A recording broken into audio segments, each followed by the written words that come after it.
Olá, meu amigo, olá, minha amiga. Estamos chegando na sua casa com mais um Café em Pé. E hoje estamos recebendo em nossos estúdios o pastor Roberto Pereira.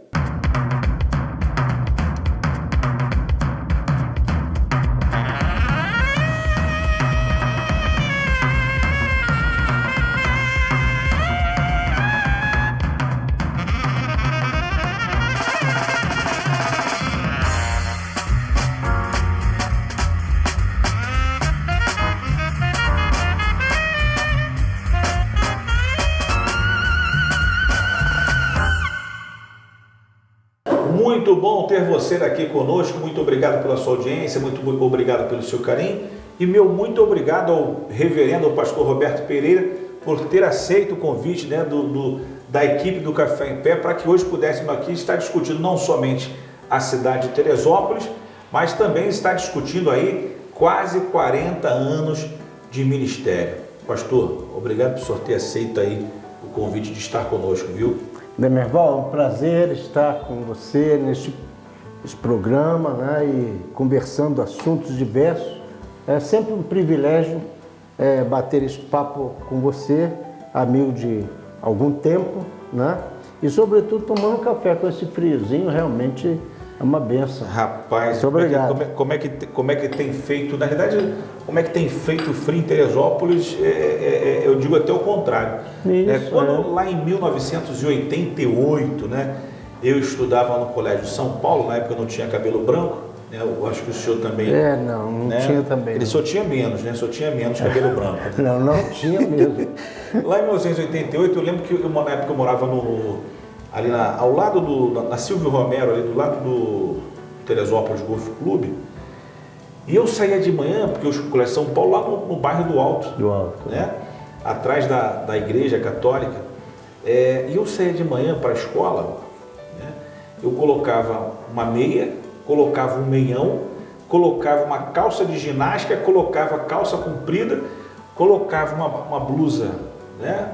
Uma blusa, colocava a blusa de escola por cima e colocava o agasalho por cima e mais um casaco.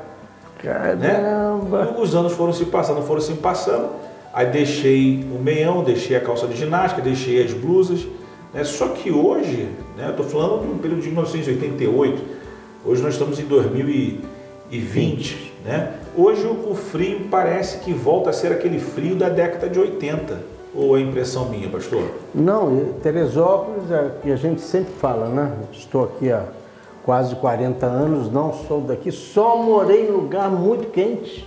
Bom Jesus, Cabo Frio, São Gonçalo, Niterói. E quando eu cheguei aqui foi um choque, né? Nesse sentido. E naquela época você ainda via gelo, também era muito frio.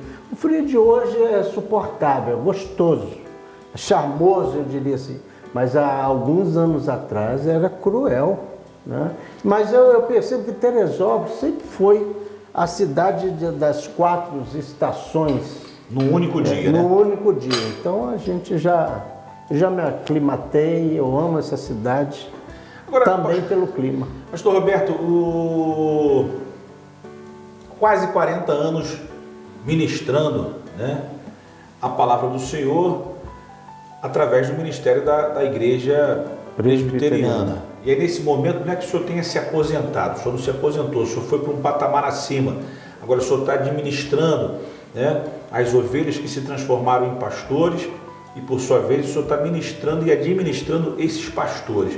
O senhor sente falta daquele dia a dia, né, de estar na igreja, de estar lecionando, de estar pregando a palavra nos cultos de semanais, dos cultos dominicais? O senhor sente essa falta ou está conseguindo administrar de forma tranquila? É o seguinte, eu me aposentei por tempo de serviço. Antes de ser pastor, eu já trabalhava, então a gente já, mesmo no pastorado, eu também dava aula, fiz contabilidade, né? Então eu me aposentei antes de, eu diria, deixar a igreja como presidente. Mas eu não me jubilei, porque o pastor presbiteriano ele deixa as suas atividades com a jubilação. Quer dizer, é uma aposentadoria eclesiástica, né? A minha aposentadoria foi pelo INSS, mas eu não me jubilei. Então o que eu fiz? Eu ainda sou pastor, não com aquele compromisso de uma igreja média, né? Uma igreja com muitas responsabilidades, eu estou mais livre, mas eu ajudo meu filho numa congregação. Então eu tenho os mesmos cuidados com o menor peso, eu diria assim. Então eu estou mais light. E eu me preparei para sair, porque o meu ministério foi uma coisa assim muito rara no meio pastoral. Eu comecei como licenciado numa igreja, que é a da Barra do Imbuí, e depois de 38 anos na mesma igreja, né? Foi quando eu saí, mas eu avisei 5 anos antes, eu avisei a igreja que eu não ficaria mais, e nisso eu me preparei minha família, então não tive choques de saudade, não, eu estou bem assim. Agora dá para escrever um livro, pastor? Já escrevi. Não, mas o segundo. O segundo... Porque o primeiro eu tive prazer de olhar, de folhear, de ler algumas páginas, de ler alguns capítulos, e tem algumas histórias ali que o senhor não contou.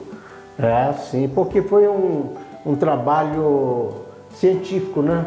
Foi o meu mestrado na PUC. Aquele livro foi oriundo de um mestrado que eu fiz.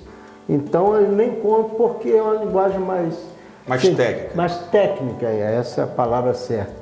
Então esse segundo livro já estava pronto, pedi alguém para revisar, que é sobre relacionamentos, né? Agora, o senhor é tipo daquela pessoa que tem gente, não quer saber da verdade, não me pergunte. O senhor é dessas pessoas ou não? Não, acho que não. Eu acho que tudo que eu puder passar do que eu tenho, o que eu sei, e verdade é sempre bom, né? Seja em quaisquer áreas, quaisquer pessoas. Então, quando você lida com a verdade, você fica tranquilo e tranquiliza a pessoa, né? Pastor Roberto, agora está menos acelerado, né, com o processo das igrejas evangélicas. E o que o pastor Roberto tem feito, né, além de, quer dizer, o senhor antigamente tocava full time a igreja presbiteriana. Agora o senhor, não, filhão, toca lá o projeto, eu vou te abraçar aqui a hora que você precisar, do meu apoio, do meu auxílio. Estarei pronto a servir não só a você, mas a todas as nossas ovelhas. E aí, o que o pastor Roberto tem feito? Porque agora o pastor Roberto está com mais tempo, né? Mais tempo, porque o meu ministério ele sempre foi muito intenso, né? Por exemplo, às vezes eu penso que o pastor é só naquela igreja. Eu mesmo iniciando e terminando numa igreja, que é a Presbiteriana da Barra, por exemplo, eu sempre estudei fora. Sempre estudei no Rio, além Paraíba, São Paulo, né? Então, e trabalhei fora também. E fui presidente da minha denominação, fui presidente do meu presbitério, e às vezes o presbitério não era só aqui, Petrópolis, era Magé, era a Baixada, né? E tive cargos dentro da minha denominação que eu viajava com os concílios. Então foi muito intenso. E quando faltava pastor, tinha que administrar Mauá, Piabetá. Então, esses anos foi uma coisa muito... Você, quando larga essa é a verdade, quando você deixa essas atividades, na realidade não sinto a mínima falta. Eu estou até alegre, porque hoje é isso que você está falando. Eu durmo até tarde, virei vagabundo, como diz o FHC, né? Eu durmo até às 10 da noite, às vezes você me liga lá 9 horas da madrugada. Não, é brincadeira, né? Já liguei para o pastor Roberto várias vezes, 9h30 da manhã. Isso. Pastorzão, tá fazendo o quê? Estou aqui na cozinha lavando louça. Isso é verdade. 9h30 é o horário que eu estou na cozinha mesmo. Lavando louça. Porque as mulheres, negócio de pandemia, não presta não. Porque elas acharam que é pandemia, você vira escravo. Então você guarda a louça da noite, é o meu caso, né? Você guarda a louça da noite, aí de manhã já tem louça suja do café, você lava a louça, você tem que guardar a louça, e com tudo isso, sabe o que a mulher ainda vem e fala? Eu não estou falando mal da minha esposa, não. Falando a verdade. Bom, mas isso é lavar? Se copo está lavado, ainda leva uma bronca. É brincadeira não, cara. Casa. Pastor, o senhor está falando sobre as obrigações do dia a dia do lar, né? E eu não tenho como deixar de perguntar ao senhor. Pastor Roberto, Como é que o pastor pode se envolver com o processo político, não pode se envolver? Ele pode e deve. No meu caso particular, eu sempre disse, eu sempre fui convidado a vir como político.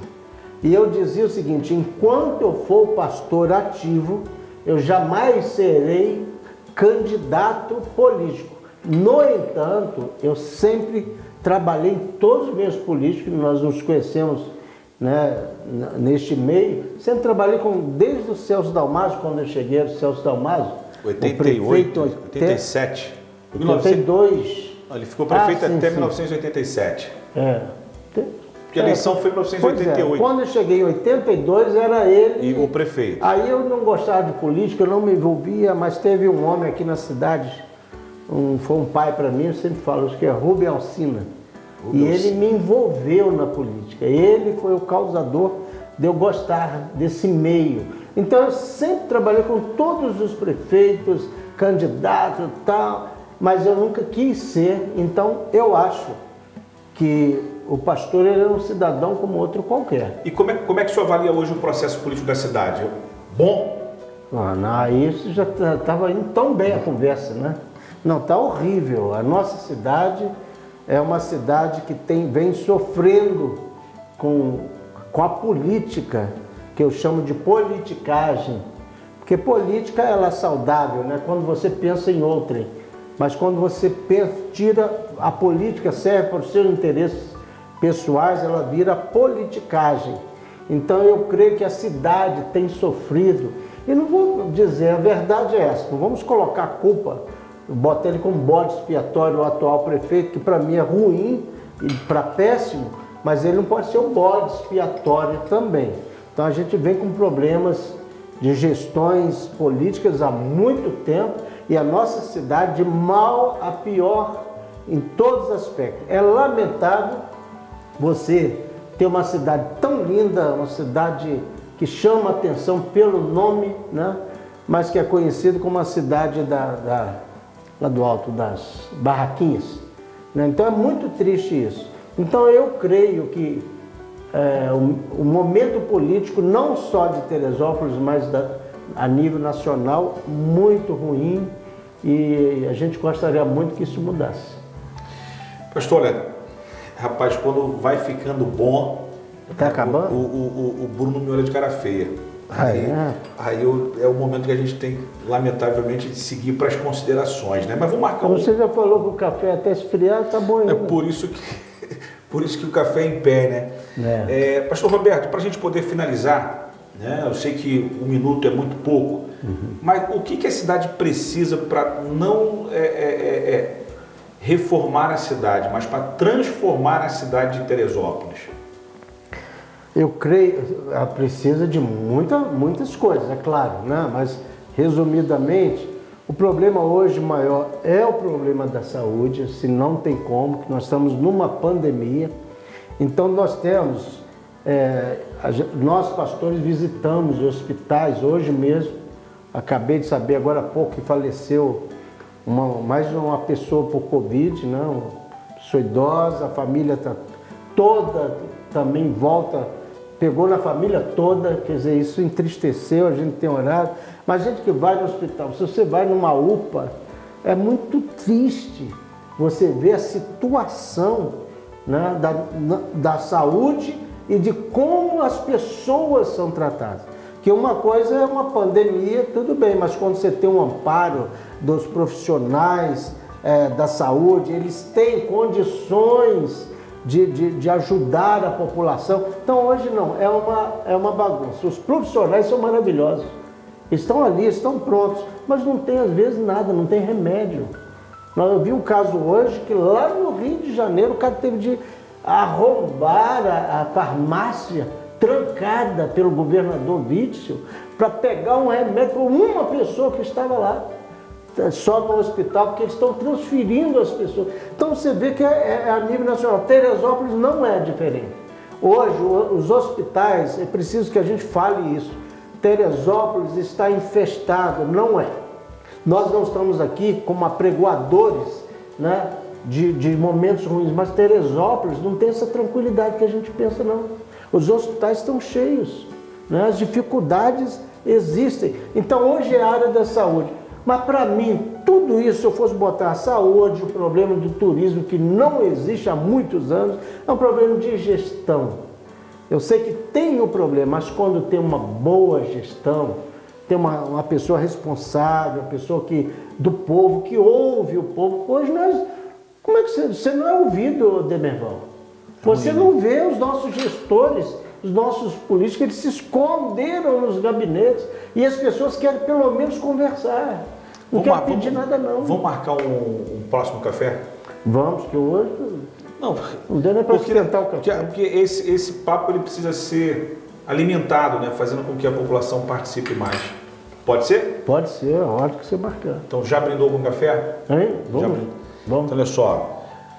Pastor Roberto, obrigado pelo seu carinho, pela sua participação e vamos marcar um segundo café em pé, porque é importante nós debatermos isso com a sociedade teresopolitana. Estamos aí, que precisar, né? Nós estamos aqui para somar e ser solidário com este povo tão amável. O povo de Teresópolis é um povo bom, né? Mas é um povo também que está muito atento às mazelas políticas dos gestores. Não pense que vão enganar também o povo, não. O povo de Teresópolis não é um povo qualquer, ele é muito especial. E assim encerramos o nosso Café em Pé de hoje.